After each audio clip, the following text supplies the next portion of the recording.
mot décroissance, il n'y a pas d'espoir. Tandis que de le mot sobriété, il y a de l'espoir. Pourquoi? Parce que la décroissance, finalement, c'est dans le registre de la croissance. C'est le contraire de la croissance.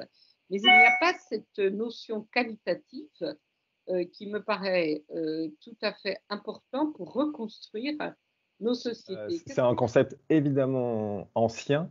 Dans l'histoire de l'humanité, on va le retrouver dans des textes aussi bien philosophiques que religieux.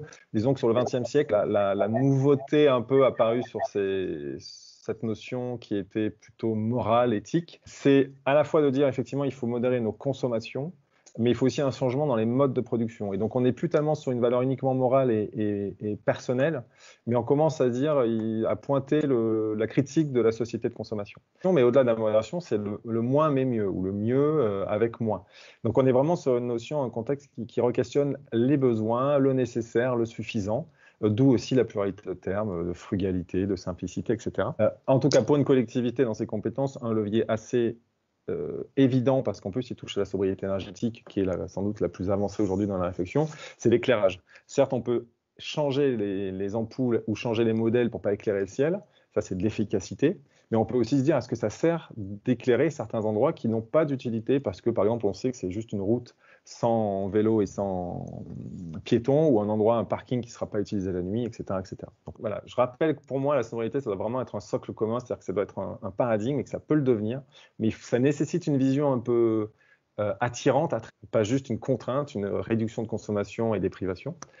Qu'à l'échelle d'une organisation, la sobriété, c'est vraiment le principe de re-questionner l'ensemble de sa chaîne de valeur au regard de la sobriété, au regard d'une grille de questionnement. Quand on parle de sobriété, ça se passe à tous les niveaux.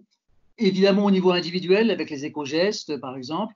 Ça doit s'appuyer aussi au niveau national avec des éléments qui doivent favoriser la transformation vers la sobriété à tous les niveaux. Et on s'intéresse tout particulièrement au niveau un petit peu intermédiaire, en quelque sorte, qui est double.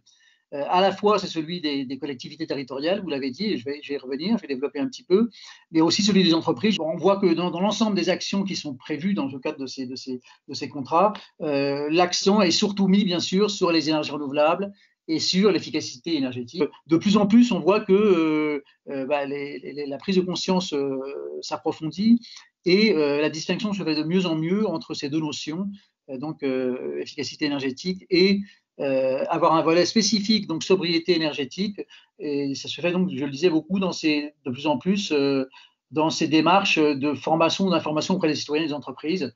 Alors, un petit exemple, il y a dans le territoire ardéchois développé un programme qui s'appelle Ardèche en transition, qui insiste beaucoup sur cette notion de faire participer à la prise de conscience des citoyens sur le thème précis, entre autres avec d'autres sujets à côté, mais en tout cas avec identifier le thème de la sobriété en tant que tel. On se heurte encore à beaucoup de difficultés et je pense encore une fois qu'il faut continuer à travailler de façon un peu plus fondamentale sur la notion du récit.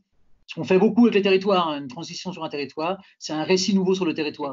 On est là aussi d'ailleurs encore sur une question de sémantique, puisque nous avons créé ce néologisme sobériser, qui est un verbe d'action.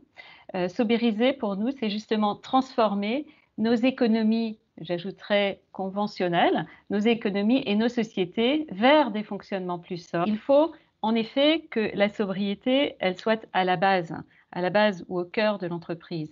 Et une bonne manière finalement d'ancrer cette sobriété à la base ou au cœur, c'est par sa gouvernance même.